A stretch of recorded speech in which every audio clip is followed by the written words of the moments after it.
I'm Dr. Becky, and this is Good Inside.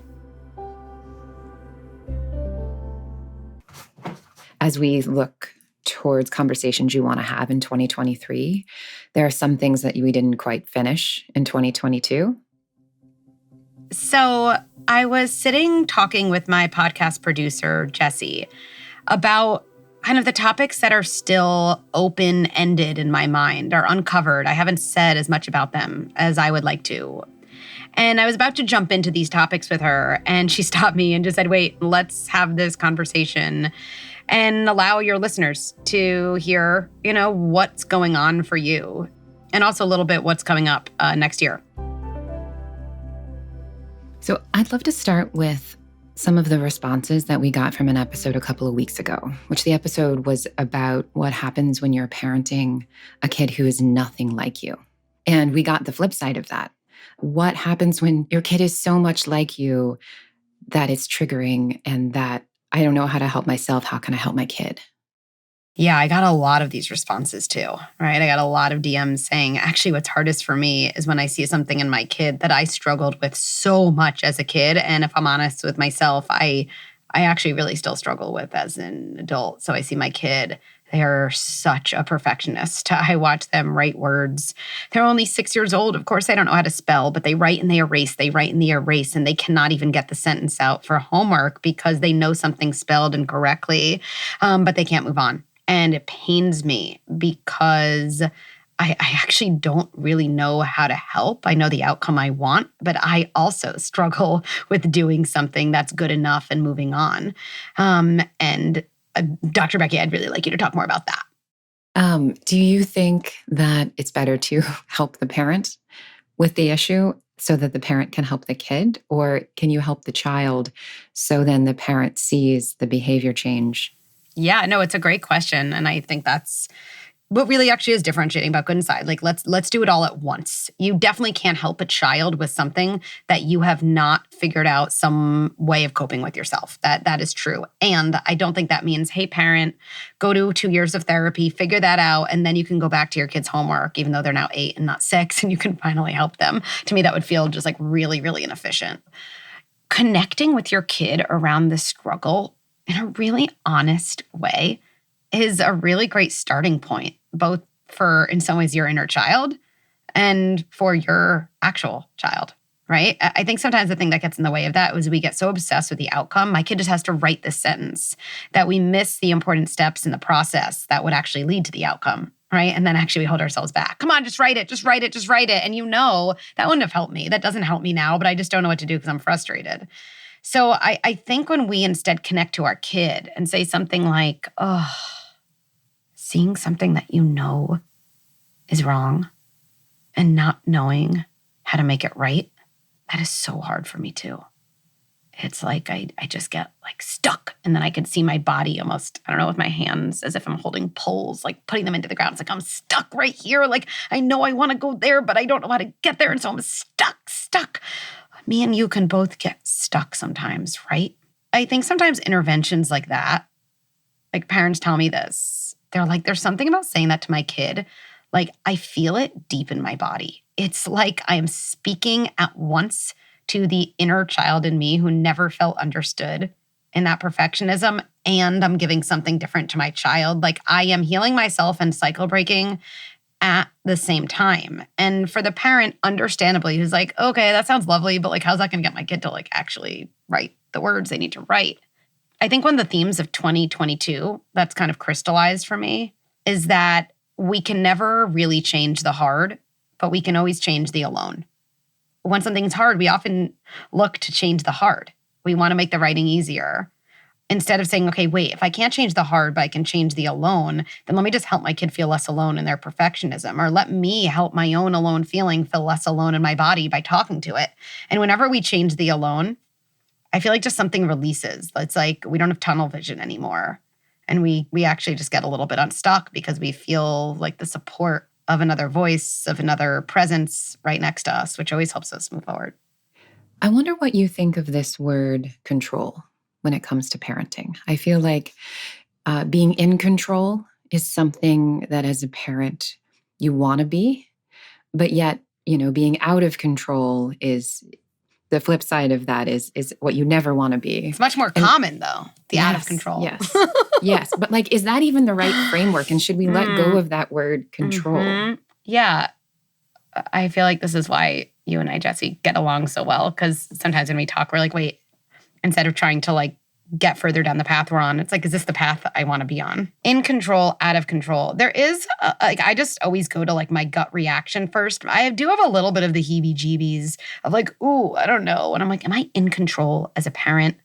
I guess the word that comes to mind without the heebie-jeebies for me, or it's a different path, is like the path of groundedness or sturdiness. And honestly, I think about the word connection a lot there. Like, am I a sturdy leader? Like I have a lot of relief in my body, even thinking about that question versus like, am I in control of myself and my kids? I just don't like the word control. Anyone who knows me well is probably laughing right now, being like, but you do struggle with control, and I do. So I don't want anyone to think that I don't struggle with like being controlling. I definitely do in all my relationships, something I'm working on. But sturdiness to me is the ability to be connected to yourself and connected to someone else at the same time. You don't lose access to your own wants and needs. And yet also you haven't lost access to noticing what's happening for someone else. It's like I'm not totally shut down and I'm not completely porous without boundaries. And I guess that kind of dichotomy or that characteristic, like how sturdy do I feel? How sturdy do I feel when my kid is not doing their homework? How sturdy do I feel when my kids won't leave the house? How sturdy do I feel when my kid's saying, I hate you? How sturdy do I feel when my kid's having a tantrum in the grocery store? I think that's like one of the most empowering things to shift to as a parent, because also then you bring, in some ways, your locus of control back to yourself. Well, what do I need to be sturdier? And then that's going to help me and that's going to help my kids. One of the big buzzwords, I think, for the last 2 years has been this idea of reevaluating our relationships, right? COVID allowed us to rethink who we let in and why. And that really affected our friendships. And I can't help but wonder how that's affected our kids and their relationships. And what is our responsibility as parents to help foster friendships in our kids? That's a good question. So I guess just what I'm noticing to that question is another question in my mind rising. I don't know if it's a different question or just a compliment. So the question that's coming up for me always, I think, is what's going on with my kids? What do they need? And what do I need to give them what they need? I feel like almost always that is the superior question to a lot of the questions we naturally ask, especially the question, is this normal? Right? Is it normal that my kids don't have like close friendships? Well, I guess it's normal because they kind of went through COVID, or, well, no, it's not normal because other kids who did are having friends. And either way, I feel like either we end up completely anxious or completely non-reflective, because then we're like, it's normal. It's like, well, I don't have to think about anything. It's not normal. Okay, now I'm a failure and my kid's a failure. Like, I don't think either of those states are too helpful. But I feel like the question, what's going on for my kid? What does my kid need? What do I need to give my kid what they need? Is just like a really practical, action-oriented question. So let's say, well, what's going on with my kid? Well, I notice my kid doesn't ever want to have play dates. I notice my kid doesn't like to be in big groups. Okay, what else do I notice? And this could be different, even if that is the same for two kids. I notice my kid seems pretty happy to come home and like read, and they are telling me I don't want to do classes and like I'm pretty content. I notice I seem more anxious about this than my kid. What do I need to give my kid what they need? I actually might just need like my own anxiety coping skills, but I might notice something different. It might be the same thing on the surface. And what I notice is my kid seems really pained around this. Like they want a play date. They have someone over. It doesn't go well. They ask about kids, but they're never invited to play dates. They are upset that they're not at the slumber party. Okay. Well, that's a totally different scenario. What do I need to give my kid what they need? Well, my kid is actually looking to enter groups, is actually looking to make friendships. So what I would need to empower them is actually very different, right? Based on what I'm noticing. So I think a couple broad things here around friendships. I think sometimes we lead with our kind of friendship style when looking at our kids' friendship styles. So if you're someone who's really social, you like to go out most nights, you like to talk to friends all day, and you have a kid who kind of wants to come home after school, is like a little bit sensory overload during the day and just wants to read or decompress or putz around, that could be triggering. Where if your kid is perfectly in line with the way you do things, it might seem like all is fine just because it's the same thing. So I think that's the first step, to ask yourself that. Then probably for all kids, right? And separate this from a specific outcome or trying to control an outcome. I think it's just important for all kids to kind of talk here and there about the impact of these years that, we now seem to be coming out of. Like, hey, you know what I'm thinking about? There were like 2 years of your life. And for some kids, you might be like, I know this is kind of nuts. This is like 50% of your life. This is a third of your life. That's like if you had a pizza and like that was like half the pizza. Half of the pizza slices, were spent just like with us. And every time I was like, I might want to see a friend. No, danger, no, home. Oh, and now it's like, oh, we can do that. That's tricky. That's a big change, huh? That means being in kindergarten. If it was any other time, you probably would have had a couple years of like play dates and group birthday parties. And now you're in kindergarten and none of that was happening. No wonder things feel so new. Going back to this other theme, Jessie, I'm not taking away the hard of making friends post-COVID. I'm taking away the alone of the feelings of trickiness. And I think when we take away the alone of anything, we feel stronger, we feel more confident. And we just feel more confident to take on new things, to try experiments in the time that feels right for us, right? So I'm not saying that to try to make my kid go to a birthday party, but I'm saying that so if there's a part of them that's curious, they just might feel a little braver on their own timeline. Before our time is up, I want to ask you about Mom Rage. That was an episode that just skyrocketed in the inbox. I'm sure you saw it too. Yes. It was really resonated with people feeling it. I personally resonated with that. You gave me vocabulary to name the feeling that I have inside. And I know that's a conversation we want to keep having in 2023. So I would love for you to talk a little bit about where you think it should go and what angles we should really think about as we begin to explore this. Yeah, I mean, that episode was so popular and really, really hit people deep. It's honestly one of our most popular workshops too, because some people are like, okay, this was like the surface. Like I want to like actually work on this. Not only for my kids' sake, I think what really struck me with people reaching out about the episode and then the workshop was like, for me, I just want to be less reactive. Like it really feels bad for me. And I think taking that a step further to say, nothing's wrong with me. Like I deserve to have different resources and skills. So, and I know this is a theme, but like, so I can act more in alignment with my own values. Not acting in alignment with your values has a really, really harsh cost on our bodies. Like we walk around knowing who we want to be and unable to show up that way. And that feels awful. Whenever parents tell me like it takes time to listen to an episode or it takes time to watch a workshop, I'm always like, you know how much time it takes to feel like a shitty parent? You know how much time it takes when you're spiraling about messing up your kids? You know how much time it takes when you're lying awake at night feeling awful? That takes so much time. Again, I think it's how do I want to spend my time? Because also when we don't spend our time thinking about it and reframing that rage and focusing instead of on the moment of rage, like where did that pathway begin? Where did it begin? We always get obsessed with the ending. Then I yelled at my kids. I'm a horrible person. I mess up my kids forever. If anyone saw me like this, they, wouldn't even talk to me. They think I'm the worst parent in the world. Like we focus on that moment. And yes, we need skills for those exact moments. But like if at the end of the road is always a cliff and we keep falling off the cliff, I don't know anyone who'd be like, we just need like really strong brakes at the end. I think that would be like, well, how do you know you're on the road that gets to the cliff? Like, let's just get on that road less often. Or what if you could find exits before the cliff? Like, I don't think anyone would think that the only solution is just to wait till you're there and like slam on the brakes, right? And so what I'm excited about in next year is like zooming out from that moment of rage. Like, how did we get there? What are the sociological dynamics that push especially women there?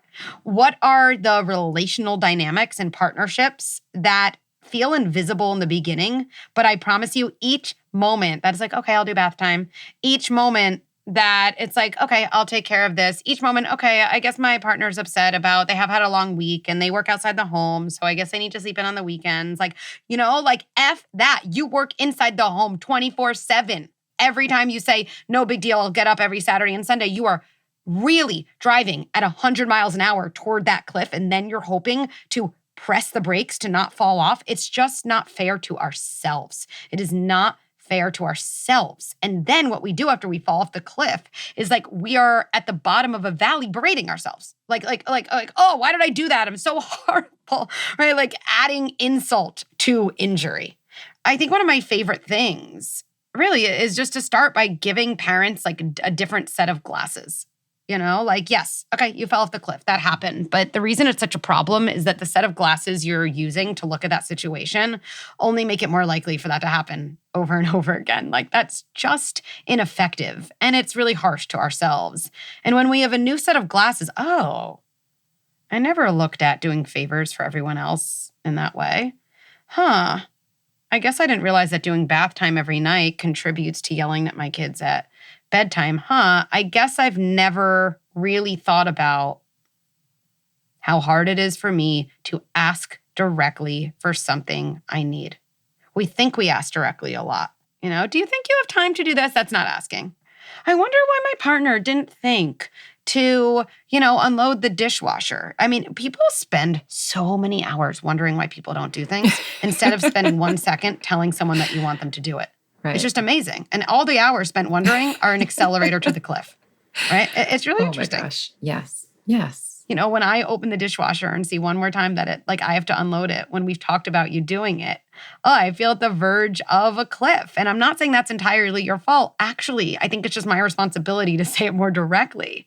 I really need you to think of a system so you remember to unload the dishwasher. Like that is really a responsibility you said you would take on. And I no longer want to see it and then do it. And then we get in a big fight and then I feel awful and nobody wins, right? Like, okay.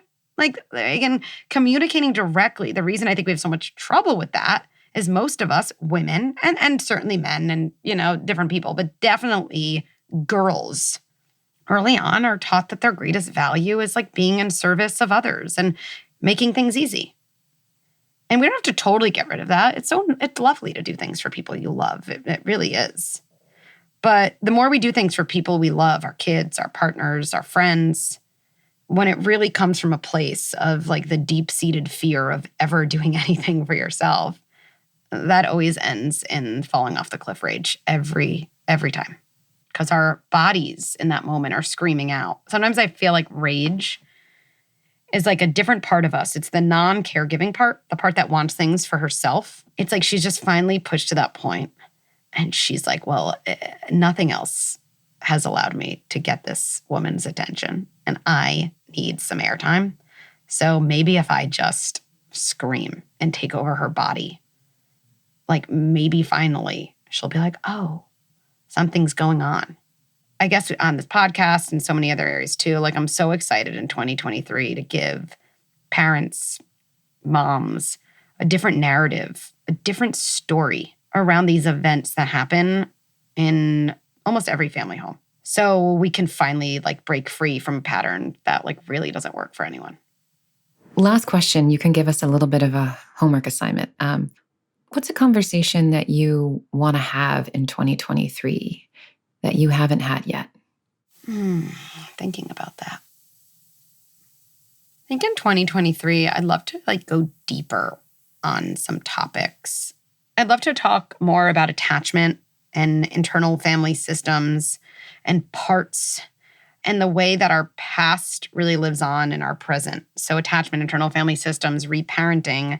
I feel like the type of therapy I've always done in my private practice has gotten like a really bad spin in the media, right? The media, frankly, it's all about cognitive behavioral therapy. It's like, oh, we can all solve our problems in these short sessions and our past, it doesn't matter that much. Focus on the present, get some skills, change the way you think. That'll change the way you feel. That'll change the way you act. And then you're good to go.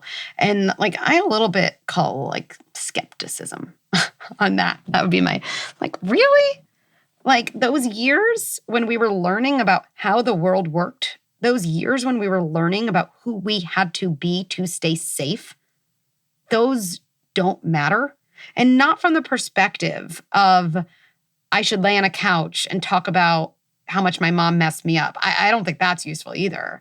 But from the perspective of in all of our triggered moments, in all of the moments, and it happens a million times as a parent, in all the moments where I watch myself turn into a version that I didn't want to be, in all of those moments, our past is playing out in the present. The very problem is that there's no separation of the past and the present. And if you want to start separating the past and the present so you can actually make decisions about the type of person and parent and leader you want to be in the present, well, you have to be able to disentangle what was then from what is now. And so looking at our past in that way, understanding our circuitry, understanding the things that used to be adaptive and no longer are, but understandably and thankfully are hesitant to let themselves go, I think it's critical in parenting. It's why I love talking about parenting so much. It's because with our kids, so much gets triggered from when we were a kid. And so there's this balance of, wow, I can actually really work on myself and give something to my kid at the same time, right? We can't implement a strategy that is too distant from our own circuitry. We can learn it in our head. It won't activate in our body, and our body wins every time.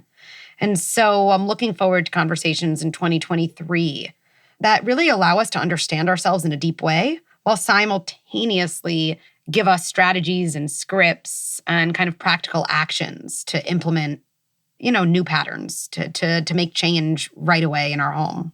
I want to do that, Jessie. Let's do that next year. Let's do it. All right. So same time next year? Same time next year.